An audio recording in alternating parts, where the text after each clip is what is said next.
Glórias a Deus, bom dia irmãos, paz, que Deus abençoe a vida de vocês, uma manhã maravilhosa. Eu sempre gostei de culto de manhã,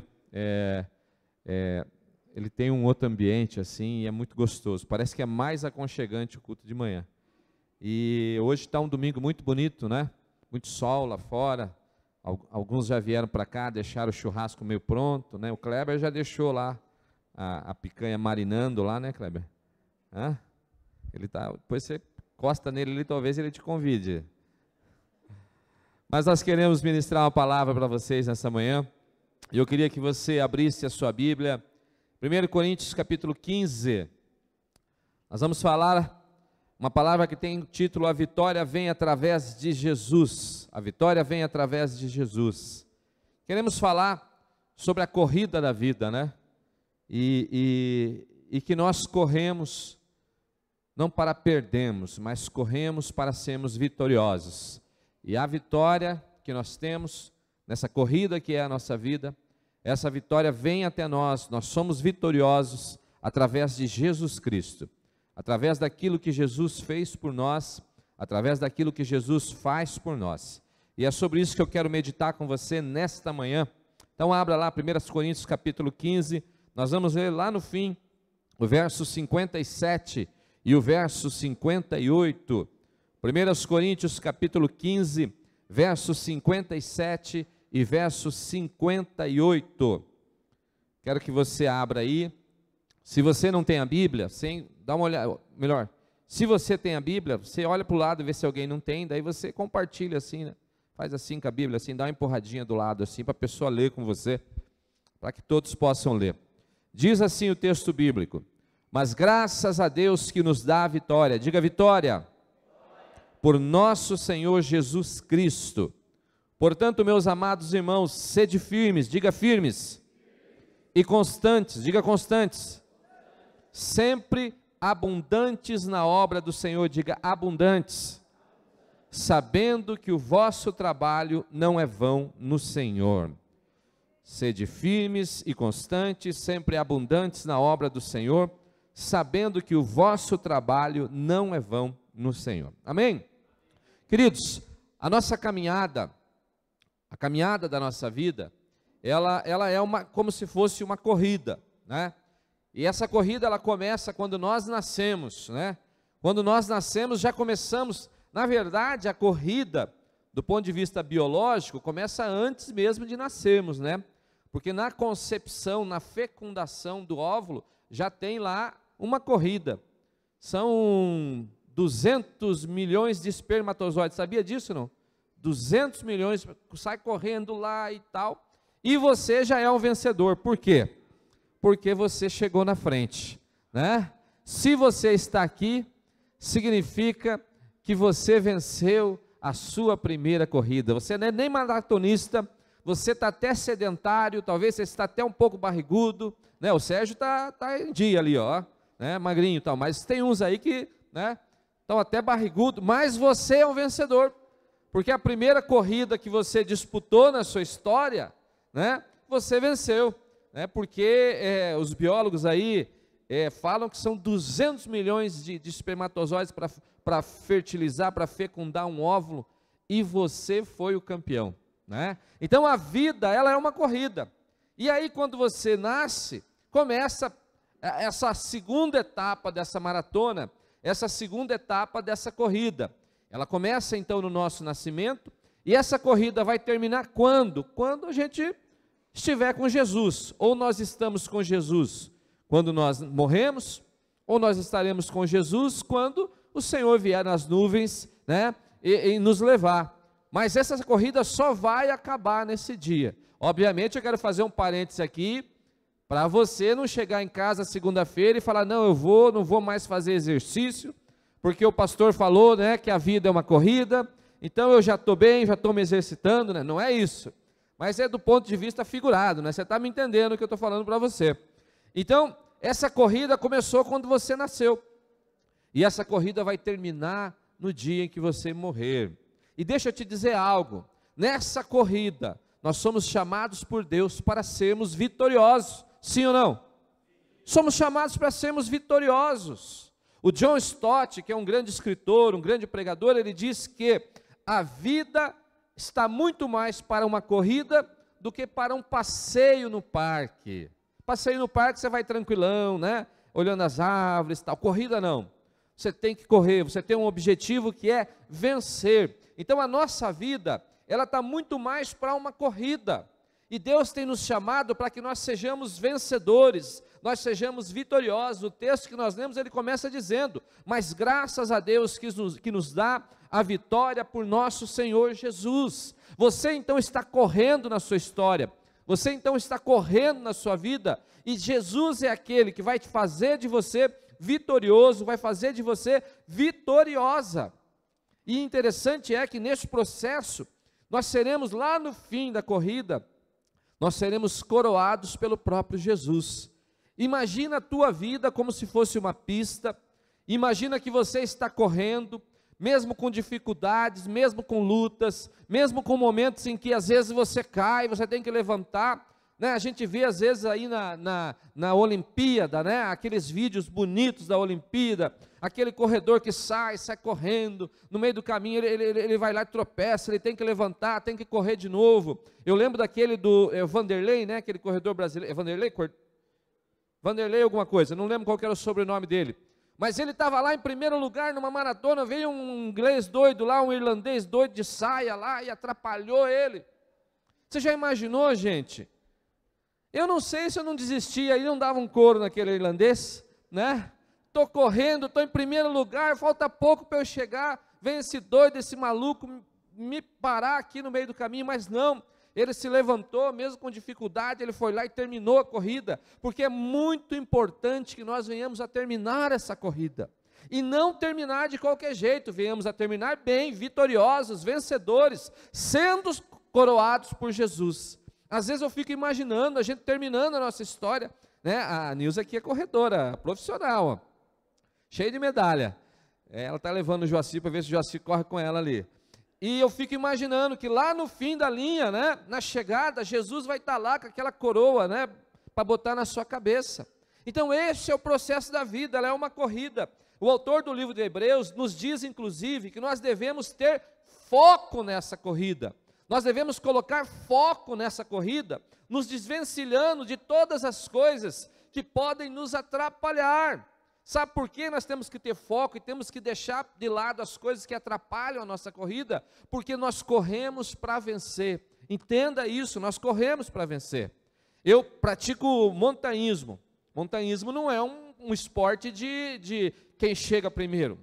É um esporte só de chegar. Então você não tem preocupação se você vai chegar primeiro, vai chegar atrás. Mas a corrida não, a gente corre para ser vencedor, para ser vitorioso. Então, o autor do livro de Hebreus, no capítulo 12, verso 1 e verso 2, ele diz o seguinte: portanto também nós, uma vez que estamos rodeados de tão grande nuvem de testemunhas, livremo-nos de tudo que nos atrapalha e do pecado que nos envolve. E diz, e corramos com perseverança a corrida que nos é proposta, tendo os olhos fitos em Jesus.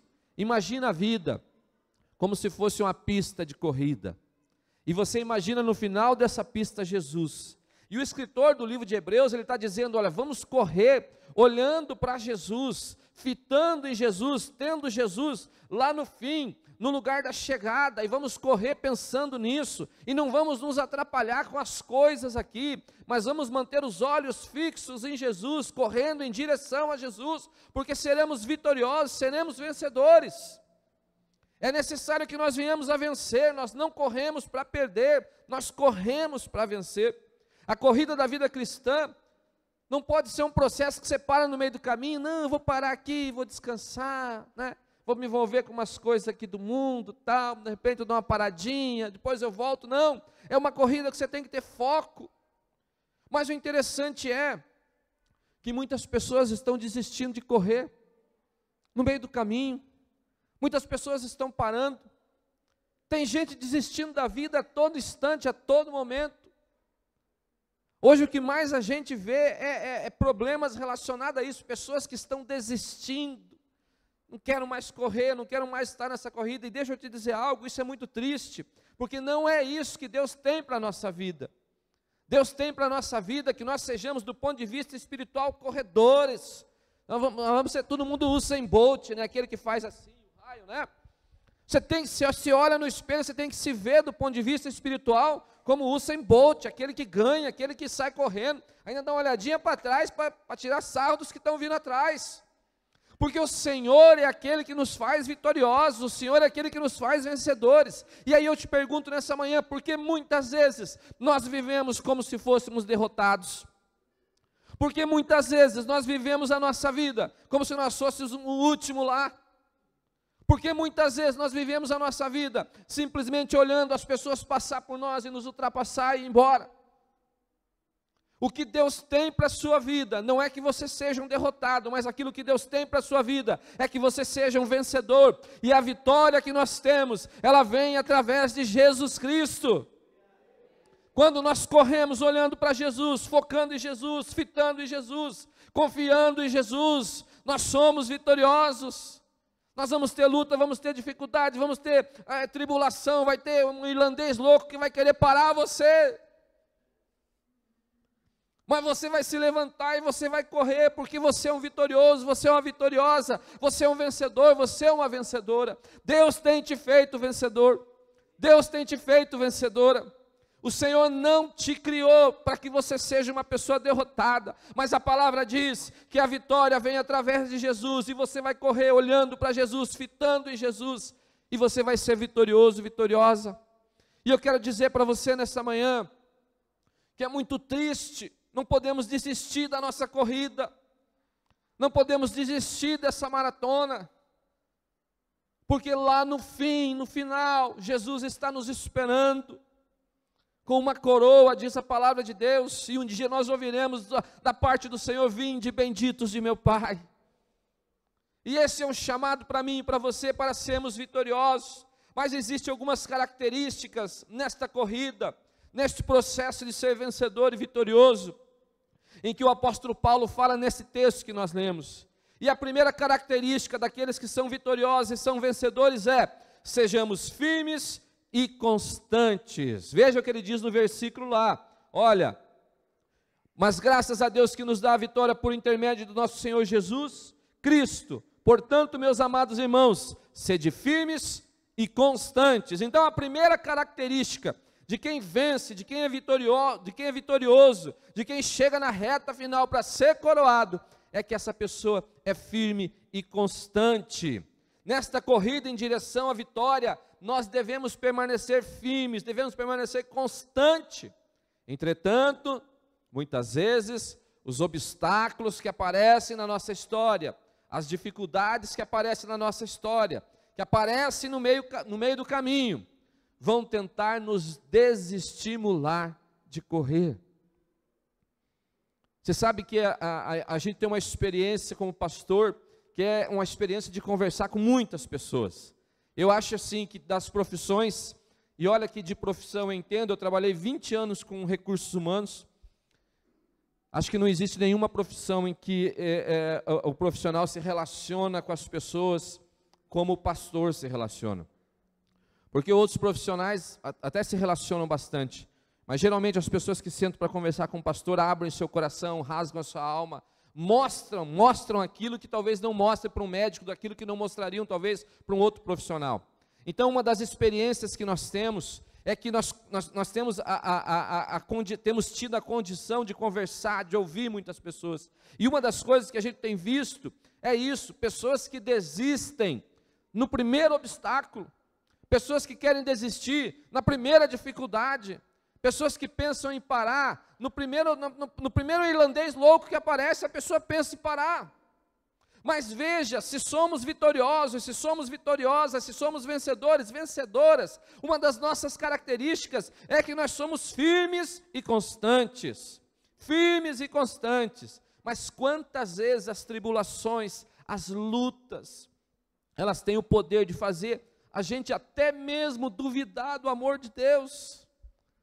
A gente está correndo, aparece uma tribulação, aparece uma dificuldade, aparece uma luta, e a gente começa a olhar para o fim e falar: mas será que aquele Jesus que está no fim lá mesmo, Será que esse Deus que está lá no fim dessa corrida, com uma coroa me espera, mas será realmente que Ele vai me fazer vencedor? Quantas pessoas diante de dificuldade, diante de luta, diante de aflição, começam a duvidar do cuidado de Deus? Mas o apóstolo Paulo nos exorta que devemos ser firmes, e firmeza significa que mesmo diante de lutas e dificuldades nós vamos resistir. Tem uma imagenzinha que eu gosto muito, que essa imagem ela anda na internet, aí no Facebook, que é de um passarinho, um temporal assim caindo. Já viram essa imagem ou não? E ele está ali encolhidinho, uma tempestade muito grande sobre ele, ele está todo molhado, mas ele está ali firme, resistindo. Queridos, nós somos chamados para viver firmes, independente das circunstâncias, independente daquilo que está acontecendo ao nosso redor, independente das experiências de vida que você está vivendo, o Senhor chamou você para você ser firme. O salmista fala sobre isso quando ele diz: os que confiam no Senhor são como os montes de Sião, que não se abalam, mas permanecem para sempre. Salmo 125:1. A analogia é perfeita: uma montanha é firme, um monte é firme, independente da circunstância que esteja acontecendo. Você não foi chamado para ser um monte de palha, qualquer que venha um vento leva você, acaba com a tua vida, acaba com você. Mas a analogia que a Bíblia faz a respeito de nós, a respeito da nossa fé, a respeito daqueles que confiam no Senhor, é que esses serão como um monte, uma rocha, que independente das circunstâncias, independente dos problemas, independente da experiência que está vivendo no momento, permanecem ali firmes, constantes. A firmeza, ela serve para resistir diante das intempéries da vida. A firmeza serve para nós resistirmos diante das tribulações, porque deixa eu te dizer algo, se mentiram para você, eu preciso te esclarecer algo nessa manhã e te dizer uma verdade. Nós teremos dificuldade na nossa caminhada, e eu digo para você que talvez mais até do que você imagina. Jesus disse isso, Jesus falou isso, Ele disse: olha, no mundo vocês vão ter aflições, o mundo não é um parque de diversão, como eu falei no começo, trazendo uma frase do John Stott, o mundo, a vida não é um passeio no Barigui, mas a vida é uma corrida, e numa corrida vai exigir esforço, vai exigir dedicação, às vezes vai doer a perna, às vezes vai doer, quando a gente está velho, dói tudo, né? Depois que você passa dos 35, né? Tudo dói. Eu fui no médico esses dias, faz um tempo já, eu tinha 30 e poucos anos, estava com dor nas costas, eu fui no médico, ele me examinou, e aí ele falou para mim: quantos anos você tem? Eu falei: tenho 36. Ele: deixa eu te falar uma coisa, até 35 é assim, de 35 para cima é assim. É ladeira abaixo, então se acostuma com as dores, né? Então, na vida vamos ter dor, é normal, mas nós vamos permanecer firmes, firmes, firmes. Quem vence uma maratona, quem vence uma São Silvestre, quem vence uma Olimpíada, ele vence com dor, ele vence com dificuldade, ele vence muitas vezes com uma série de obstáculos contrários. Aqueles quenianos chegam ali, nem tênis tem para vestir às vezes, nem tênis tem para vestir, com todas as dificuldades, com todos os obstáculos, mas estão firmes e vencem. Querido, vitorioso, vitoriosa, vencedor é firme. E a firmeza tem a ver, acima de tudo, com aonde estamos fundamentados e onde está fundamentada a nossa fé. Você entende isso? Sabe por que às vezes nós não somos firmes na corrida da vida? Você sabe por que às vezes a gente vacila? Você sabe por que às vezes a gente quer desistir?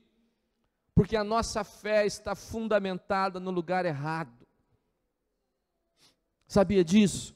Tem gente que fundamentou a fé no emprego, tem gente que fundamentou a fé na poupança que tem no banco, na aplicação, Tem gente que fundamentou a fé nos momentos bons da vida, tem gente que fundamentou a fé nos bens que possui, tem gente que fundamentou a fé na saúde. Não, eu sou bom, eu tenho saúde e tal. E aí, quando isso acaba, quando acaba o dinheiro, quando vem a crise, bolsa não sei de onde caiu, quando vem a dificuldade, ou quando aparece uma enfermidade, e aí? Olha o que Jesus fala, Jesus explica isso em Mateus 7, 24, 27, presta atenção. Ele diz: pois todo aquele que escuta as minhas palavras e as pratica, assemelhar-o-ei ao homem prudente, que edificou a sua casa sobre a rocha, e desceu a chuva, correram os rios, e assopraram os ventos, e combateram aquela casa, e não caiu, porque estava edificado sobre a rocha.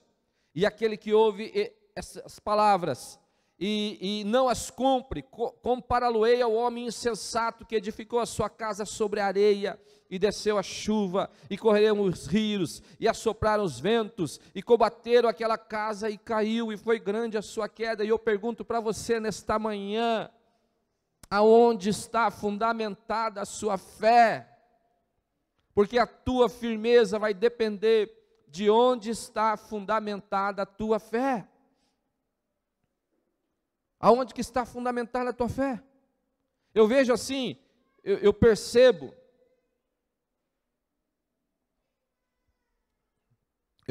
nos dias de hoje muitas pessoas extremamente frustradas, muitas pessoas extremamente decepcionadas, muitas pessoas extremamente sem fé e esperança, porque viveram uma fase muito boa na sua vida, no tempo aí que o país estava bem, né?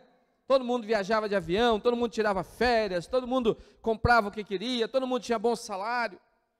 E aí sim, aleluia, glória a Deus, Deus é bom. Quando a coisa mudou, hoje em dia eu vejo: ai pastor, nunca passei tanta luta, nunca passei tanta dificuldade, nunca não sei o que, tal.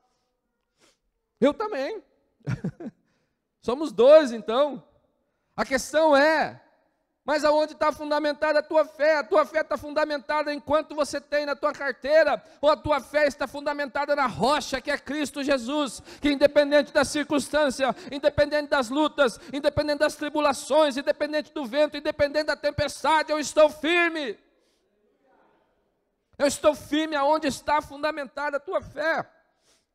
Deixa eu te dizer algo, nos ensinaram errado as coisas nos anos 80, nos anos 90, inventaram uma tal teologia da prosperidade, de que Deus é como se fosse um gênio da lâmpada, que você dá uma esfregadinha, faz um pedido para Ele, e Ele atende você. É óbvio que Deus ouve a oração, é óbvio que nós cremos na intercessão, é óbvio que nós cremos em milagre que Deus faz, mas deixa eu te dizer algo muito importante, você precisa sair daqui nessa manhã sabendo disso. Mais do que te dar coisas, Deus quer te salvar. Mais do que te fazer feliz, Deus quer te salvar. Você precisa entender isso. Você está olhando para onde? Aonde está a tua fé? Aonde está fundamentada a tua fé? Então ele fala que nós devemos ser firmes. Firmeza tem a ver com onde você fundamenta a sua fé. A gente só pode ser firme se a nossa fé estiver fundamentada na rocha, e essa rocha é Cristo Jesus. Tem um cântico muito antigo, a pastora Dilson gosta dessas coisas. Os batistas vão se revelar aí agora. Ele diz assim, ó: em nada ponho a minha fé, senão na graça de Jesus, no sacrifício remidor, no sangue do bom Redentor. Olha o refrão: a minha fé e o meu amor estão firmados no Senhor, estão firmados no Senhor. Vamos de novo o refrão: a minha fé e o meu amor estão firmados no Senhor, estão firmados no Senhor. Aonde você coloca a sua fé? Querido, se a sua fé estiver no lugar errado, no momento de dificuldade, no momento de tribulação, no momento que você perde, não vai resistir. Porque a nossa fé é provada justamente nos momentos difíceis. A nossa fé é provada justamente nos momentos contrários. É quando vem a crise. É quando você está entregando o currículo faz 6 meses. É quando às vezes você está ali contando as coisas para pagar uma conta de luz, para pagar uma conta de água. Ou quando às vezes você vai no médico, você tem lá um exame que é contrário àquilo que você esperava. Querido, é nesse momento, quando as coisas não dão certo, quando você fala, meu Deus, eu estou correndo, Deus, mas parece que eu não consigo. Estou correndo aqui, Deus, mas parece que eu não consigo. Parece que a vitória, cada vez eu corro, mas parece que cada vez a chegada está mais longe. É nesse momento que a tua fé é provada, querido. E é nesse momento que é necessário, assim como diz o apóstolo Paulo, se você quer ser vencedor, se você quer ser vitorioso, que você seja firme e constante. E ele fala, olha, a tua fé tem que ser firme. Firme porque ela está fundamentada, firmada na rocha. Mas ela tem que ser constante, e constância tem a ver com que a fé não varia, entendeu? Não é uma hora estou aqui, estou bem, daqui a pouco eu estou lá, você entendeu? Tem gente que vive nessa onda. Se a onda está em cima, a pessoa está em cima, se a onda está embaixo, a pessoa está embaixo. A pessoa vai do céu ao inferno, ao Hades existencial em 5 minutos. Sai no domingo aqui animado, cheio de fé. Sai daqui, glória a Deus, aleluia, falando 5 idiomas de língua estranha, diferente. E na segunda-feira, diante da primeira dificuldade, diante do primeiro obstáculo, a fé já é como se fosse uma água que se esvai pelo ralo. Ele fala, a nossa fé tem que ser firme e ela tem que ser constante. Uma coisa que a gente percebe nesses caras que ganham corridas é que eles mantêm o ritmo. Sai aquele bando tudo na frente, né? Tudo desesperado. E sai desesperado correndo. Chega no meio do caminho, desiste. E aí vem aqueles magrinhos, aqueles quenianos que mantêm o mesmo ritmo ali. Né? Então nem aí para aquele bando que saiu na frente. E vão tranquilinho, enquanto aqueles caras que saíram desesperados correndo, parados, ficam pelo meio do caminho. Aquele que é constante, vence. A fé precisa ser constante. Você entende isso? A fé não pode variar o sabor da circunstância. Se está tudo bem, a minha fé está lá em cima. Se está tudo mal, a minha fé está... E eu não estou dizendo que você não é tentado, porque todos nós somos tentados, querido. Até pastor é tentado, não é, pastor? No dia da luta, do aperto lá, Jesus. Fala, Deus, eu vou ter fé porque eu sou pastor, porque se eu não fosse pastor... Eu corria também. Todos nós somos tentados a desistir, todos nós somos tentados. A nossa carne, ela vai dizer, olha, para, Reginaldo, vai dizer, para, desista. Mas quando a nossa fé está fundamentada em Cristo, nós damos uma olhadinha para o final da linha, nós olhamos lá Jesus, nós enxergamos lá Jesus com os braços abertos nos esperando, e a gente fala, não vou parar, vou seguir, vou correr mais um pouco, vou correr mais. A nossa fé tem que ser firme, ela tem que ser constante, ela não pode variar. Que fé é essa que varia conforme a ocasião? Um cristão vitorioso, um cristão que quer ser vitorioso, não pode jamais variar a sua fé ao sabor da circunstância, mas a sua fé é firme e constante. Sabe por que ela é firme e constante? Porque Jesus é constante, porque Deus é constante. Você sabia? A Bíblia revela isso para nós. Falo isso para os alunos de teologia sistemática, lá nós falamos sobre isso esses dias, né? Fizeram prova, até vou ver se passaram lá, porque eu nem corrigi as provas ainda. Mas nós falamos que Deus não muda, a imutabilidade de Deus.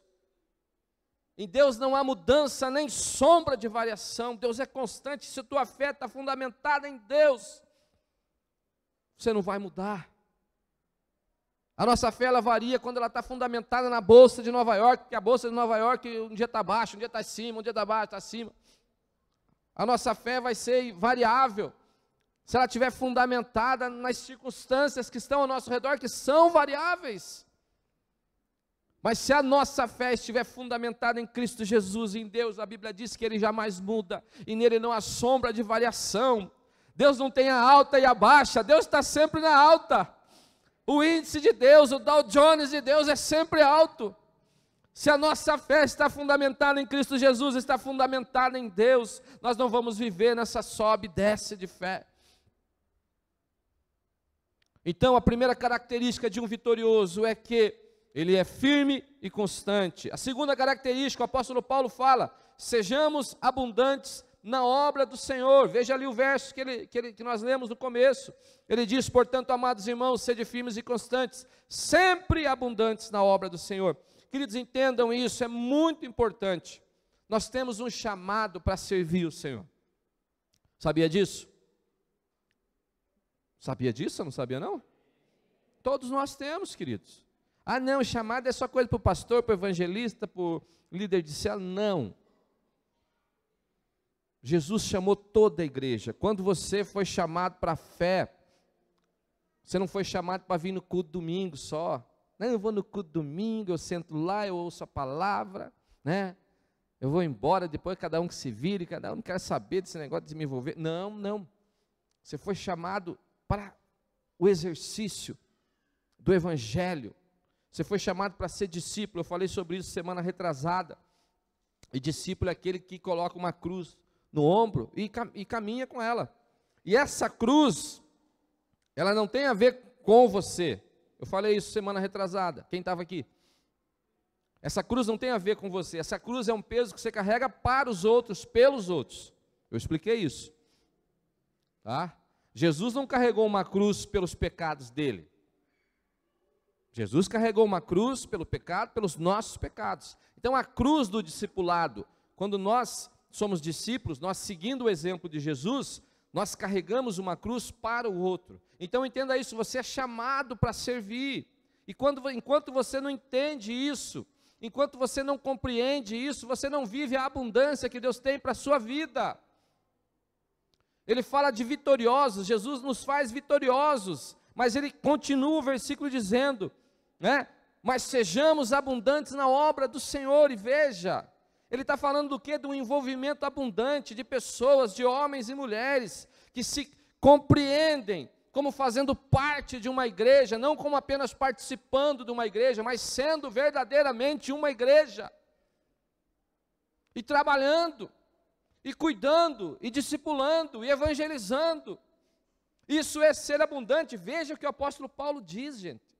Ele não diz apenas que você deve trabalhar na obra do Senhor, mas ele diz que você deve ser abundante. O que é abundante? É muita coisa. E eu tenho falado para alguns irmãos aqui sabem disso, que eu tenho conversado e discipulado, já falei isso para várias pessoas. Eu sempre digo, querido, trabalha para Deus, que Deus trabalha para você. Você sabe por que tem gente na igreja que ainda não vive uma vida de vitória daquilo que Deus, não vive uma plenitude daquilo que Deus tem para ele, daquilo que ele poderia ter? Ele não vive ele fala: pastor, você fala em vitória, vale vitória, mas eu vivo que nem um derrotado. Mas você sabe por que muitas pessoas vivem como um derrotado? Porque muitas pessoas ainda frequentam igreja, não são igreja. O apóstolo Paulo está falando aqui, ó, sejam abundantes na obra do Senhor. E querido, trabalho tem para todo mundo aqui. O que mais tem é trabalho. Ninguém pode dizer: não, eu nunca não ajudei nada na igreja, que não tinha nada para eu fazer. Se você soubesse como que é os bastidores, se você soubesse como o pastor prega, aqui pastor prega, carrega a caixa, arruma a cadeira, faz de tudo. E não só os pastores, os irmãos todos, muita gente, graças a Deus ele não pode reclamar, tem muita gente disposta, nos ajudando. Mas querido, isso é para todos. Há um chamado de igreja. Ser igreja é mais do que você vir num culto de domingo. E tem gente que faz uma lista ainda, pastor. O cara tem um checklist lá. Se ele vai no culto de domingo, Daí não adianta chamar para mais nada na semana, é como se ele risca o quadradinho lá, não, já cumpri minha meta de culto da semana. Mas eu tenho dito para algumas pessoas aqui, ó, eu tenho visto isso na vida de muitas pessoas. Pessoas que têm dedicado a sua vida ao serviço do Senhor. Pessoas que têm dedicado a sua vida à obra de Deus. Pessoas que têm se colocado como alguém que está disposto a servir. Eu tenho visto essas pessoas serem abençoadas, essas pessoas serem vitoriosas. E olha, eu não estou falando de coisas que me contaram. Eu estou falando de coisas que eu tenho visto. Eu tenho visto Deus abençoar grandemente a vida de pessoas que se dispõem a servir o Senhor, a trabalhar com o Senhor, a viver a obra do Senhor, porque isso é promessa do Senhor. Pastor Kleber, a Bíblia diz: buscar em primeiro lugar o reino de Deus, a sua justiça. E ele diz: algumas outras coisas serão acrescentadas, é isso? Ele diz: todas as outras coisas serão acrescentadas. Todas as outras coisas, a sua necessidade material, a sua necessidade de trabalho, a sua necessidade de provisão, a sua necessidade emocional. A Bíblia fala de todas, todas é plenitude, é tudo, não é alguma coisa, é todas as outras coisas serão acrescentadas. Mas muitos preferem viver um cristianismo egoísta, um cristianismo que eu vou na igreja porque eu preciso ir na igreja. São pessoas que vêm à igreja porque querem receber, é muito importante vir receber a palavra, mas querido, o que você recebe aqui, Deus te dá para que você possa fluir isso na vida de outras pessoas. Nós não somos chamados para ser mar morto, né? Mar morto não tem vida nenhuma, nenhuma bactéria nasce lá. Ele só recebe. Toda a água que desce das colinas, passa pelo Rio Jordão, cai no Mar Morto. E o Mar Morto não dá nada para ninguém. Quando a gente não dá nada para ninguém, a gente morre. E tem gente existencialmente morta. Tem gente, os dias são terríveis, são difíceis, queridos. Porque vivemos tempo onde as maiores enfermidades são enfermidades do ponto de vista emocional, são pessoas que não encontram a razão da sua existência. E deixa eu te dizer um motivo disso, um dos motivos disso, é que nós passamos em algum determinado momento da nossa vida, da nossa história, a viver uma vida muito mais focada no nós, na gente, naquilo que eu preciso, naquilo que eu quero, naquilo que eu busco. Muda a perspectiva um pouco. Você vai ver. Muda a perspectiva, comece a olhar para o outro. E eu não quero desprezar ninguém, não quero desprezar a situação de ninguém, não é isso, me entenda. Mas eu preciso te dizer algo, é necessário que você comece a viver para o outro, porque evangelho é isso. Evangelho é doação, não existe evangelho que não haja doação. Não existe cristianismo onde não se doe alguma coisa. Você não vai se sentir bem, dentro da tua vida, da tua história, você não vai ficar bem se você só vir buscar. Veja, sejamos abundantes na obra, o apóstolo Paulo diz, não é? Então ele não pede apenas que venhamos a nos dispor, mas pede que sejamos abundantes. Quer ver a vitória se instalar na sua vida? Quer ver a vitória se instalar na sua vida, em todas as áreas da sua vida? Seja abundante. Ou seja, faça algo pelo Senhor, faça algo pela igreja do Senhor, faça algo pela obra do Senhor. E por fim, para acabar, tem 1 minuto para acabar. O pessoal do louvor, se quiser subir aqui já. Ele termina dizendo: tenhamos a consciência de que o nosso trabalho não é vão. Ele diz lá: sabendo que o vosso trabalho não é vão no Senhor. Sabe que às vezes algumas pessoas, elas sentem que tudo aquilo que faz não tem propósito. Às vezes elas sentem assim: ah, pastor, eu tenho até, tudo que você falou eu tenho feito, tenho servido a Deus, tenho buscado a Deus, tenho buscado dedicar a minha vida ao Senhor. Mas às vezes parece que nada acontece. Às vezes parece que não tem ninguém vendo o meu trabalho, às vezes parece que não tem ninguém olhando a minha dedicação, às vezes parece que não tem ninguém vendo aquilo que eu estou fazendo. Deixa eu te dizer algo nessa manhã, querido. Deus está vendo. Deus está vendo, e a palavra diz: olha, o nosso trabalho não é vão, aquilo que você tem feito, a tua dedicação, as tuas orações, as lágrimas que molham o seu travesseiro, as suas orações, elas têm subido a Deus. Deus tem visto. O teu trabalho não é vão, não é vão. A nossa recompensa não é nesse mundo, apesar de que Deus nos abençoa aqui, mas a nossa recompensa não é aqui. Chegaremos um dia que o Senhor nos chamará pelo nome, a Bíblia fala, e a nossa fé deve estar baseada nisso. Ontem eu fiz um velório, uma tia minha de 84 anos faleceu, e olhando ali, o melhor, a Bíblia diz que há mais proveito na casa de luto do que na casa de alegria, de festa, né?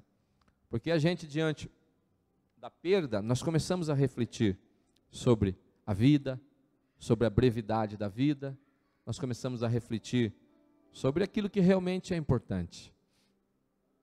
E olhando ali, falei, ela terminou a corrida dela, terminou a corrida dela, e fiquei pensando, eu e todas essas pessoas que estamos aqui, estamos correndo ainda, mas eu quero dizer algo para vocês: o dia que você terminar a sua carreira, o dia que você terminar a sua corrida, o dia que você for chamado a estar com Jesus, todo o seu trabalho aqui será recompensado, tudo aquilo que você tem feito aqui será recompensado. O nosso trabalho não é vão, o nosso trabalho não é vão, porque Deus está olhando, os olhos de Deus estão sobre todos os lugares, olhando para nós, procurando pessoas, procurando homens e mulheres que têm um coração voltado para o Senhor. 2 Crônicas capítulo 16, verso 9 diz: porque quanto ao Senhor, os seus olhos passam por toda a terra, para mostrar-se forte com aqueles cujo coração é perfeito. Para mostrar-se forte com aqueles cujo coração é perfeito. Os olhos do Senhor passam por toda a terra, por toda a terra. E naquele dia, na tua corrida, os tropeços, as decepções, as perdas, as dificuldades que você teve, o choro, as lutas, tudo isso será recompensado pelo Senhor. E eu tenho que te dizer, você vai chegar lá e você vai dizer: nossa, valeu a pena, valeu a pena, valeu a pena. Sabe, a gente não pode entender, a gente não pode compreender muitas das coisas que nós vivemos. Nem tudo tem explicação. Sabe, eu olho para a Bíblia às vezes, eu vejo que não existe uma preocupação de Deus, em explicar coisas que acontecem conosco, pastores. Sabe por quê? Eu vejo Elias ali se lamentando numa caverna, com medo, diante da dificuldade, do obstáculo que apareceu nele. Deus aparece para ele. Deus não sentou com ele e deu uma explicação: não, Elias, está acontecendo com você por causa disso, aquilo, tal. Deus não fez nada disso. Sabia, Sérgio? Deus falou: Elias, levanta aí, come, se anima e vai trabalhar. É isso que Deus fala para Elias. Você entendeu? Deus dá uma lista de coisas para Elias fazer. Eu vejo Deus aparecendo para Gideão. Gideão está ali num buraco. A Bíblia fala que ele está malhando trigo no lagar de vinho. O lagar de vinho era um lugar fundo que eles pisavam o vinho, mas não se malha trigo ali, ali é para fazer vinho. Mas por que ele está ali? Porque ali era um lugar fundo, ele se escondia. A Bíblia fala no livro de Juízes que eles estavam vivendo 7 anos de tribulação imposta a Israel por um povo inimigo. A Bíblia diz que o povo inimigo destruía tudo aquilo que os hebreus plantavam. A Bíblia diz que eles plantavam e vinha esse povo inimigo e matava o boi, queimava as coisas dele, roubava o mantimento deles. Então Gideão está ali naquele buraco, malhando o trigo escondido, com medo de que aquele pouquinho que ele tem ainda seja roubado pelos inimigos. E a Bíblia diz que Deus aparece para ele, o anjo do Senhor, uma teofania, como a gente diz na teologia. uma teofania, o anjo do Senhor aparece para Gideão. E ele fala, né, como está, homem corajoso, valente, tal. Gideão fica bravo, pastor. Você vem falar isso, eu estou aqui malhando trigo no lagar de vinho, escondido. Você vem me chamar de corajoso, de valente e tal. Eu estou aqui escondido, porque nós estamos vivendo 7 anos de miséria. E Gideão ainda é petulante. Ele fala, cadê as histórias que eu ouvia dos nossos pais, a respeito do livro? Quantas vezes você fez isso também? Talvez quantas vezes você olhou para a Bíblia e falou assim, não, isso aqui parece que não é para mim não, porque aqui fala em vitória, aqui fala em ser vitorioso, e você fala, parece que isso não acontece na minha vida. É isso que Gideão fala ali. Cadê as histórias que falaram para os nossos pais a respeito do livramento? E Deus não está nem aí para isso, Deus não dá explicação para Gideão. Deus dá o que para Gideão? Trabalho. Vai na tua força, Gideão. Vai na tua força, que através de você eu vou libertar Israel da mão dos midianitas. Querido, deixa eu dizer algo para você. Se nós queremos ser verdadeiramente vitoriosos, vencedores em Cristo Jesus, nós devemos fundamentar a nossa fé na palavra dele, na promessa. A nossa fé deve ser constante. Nós devemos estar dispostos a servir. Vai nessa tua força. Às vezes você acha que você não tem força nenhuma, às vezes você acha que você só tem um fiapinho de fé. Eu falei sexta-feira no culto de oração. Não interessa se a tua fé é um fiapinho, apresenta essa fé diante do Senhor, que Deus vai mover os céus, a terra, e Deus vai usar a tua vida ainda para muito mais coisas que você nem sabe. E para terminar, eu digo que Deus está vendo tudo que você passa. Deus está vendo, os olhos do Senhor estão em toda a terra, passam por toda a terra. E o teu trabalho jamais não é vão, porque vai chegar um dia que você vai dizer, valeu a pena. Valeu a pena. Fique de pé. Fique de pé.